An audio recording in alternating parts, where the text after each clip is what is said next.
वर्ग आणि येथे जमलेल्या माझ्या बालमित्र मैत्रीण, मी आज तुम्हाला काही 4 शब्द सांगणार आहे. ते तुम्ही शांतचित्ताने ऐकून घ्यावे अशी माझी नम्र.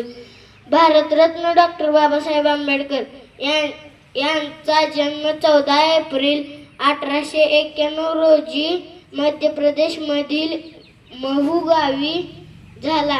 त्यांच्या वडिलांचे नाव सुभेदार रामजी सपकाळ व आईचे नाव भीमाबाई. त्यांना लहानपणापासून चटके सहन करावे लागले म्हणून डॉक्टर बाबासाहेब आंबेडकरांनी जिद्द मेहनत कराराने अभ्यास शिक्षण घेतले. त्यांचा एक संदेश होता, शिका आणि संघटित व्हा आणि संघर्ष करा.